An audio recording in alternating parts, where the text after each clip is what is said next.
Shirka Dowlada Dhexe iyo Maamul Gobaleedyada Soomaaliya ayaa maanta ka furmay magaalada Muqdisho kaasi oo looga hadlayo ammaanka dalka, midnimada iyo dhamaynta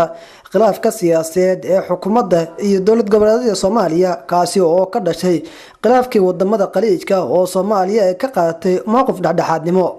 Gogosha shirka waxaa dhigay madaxweynaha Jamhuuriyadda Federaalka Soomaaliya Mudane Maxamed Cabdullaahi Farmaajo. wasiirka arrimaha gudaha Federaalka Soomaaliya Cabdi Faarax Juxa ayaa saxaafadda siiyay hadal kooban walow uusan ka hadlin dulucda iyo muhiimadda guud ee shirka maanta looga hadlay, balse wuxuu sheegay in shirku uu furmay oo kaliya. marka ugu horeysa waxaan jeclahay inaan tacsi kaliya laaba u diro dadkii ku gooriyay qaraxii xara ka dhacay hotel Naasa Hablood kuwii ku dhaawacmana waxaan u baryaynaa Ilaahay inuu caafimaad degdeg ah siiyo. dhacdo aad u xun bay ahayd taa marka si guud baan uga tacsiyeynaa dad badan oo mas'uuliyiin oo qiimaha ku jiray anaga dad nala shaqeeya ku jiray oo wasiirka arrimaha gudaha oo madooba nuuno qaali aha waa kamid aha laakiin dad badan oo kala ku jira marka tacsiin wax tirayna inta ka bacd waxaan rabaa inaan la wadaago in uu shirkii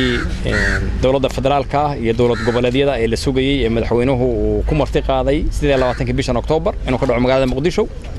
oo saaka bilowday saaka ay wada quraacdeen wada hadalkiina odayaasha ay ku jiraan lagana wada hadlayo daamuraha waaweyn dalka yaalo ay kamid tahay arinta amniga oo hadda emergency inoo ah dalka taala iyo waxyaalihii kale oo taagnaa haddii alla idmo hadba wixii ka soo kordhana waa idin la soo socodsiin doonaa marka intaas aan rabnaa inaan idin wadaagno inuu shirkiisa rasmi ah oo saaka uu bilowday waa mahadsantii wasiir shirka imisa maalmood oo soconaya saacad u go'an ma laha maanta waa socon berri waa socon maybe 2-3 maalmood. Cabdiraxmaan Cabdullaahi Honkabel TV magaalada Muqdisho.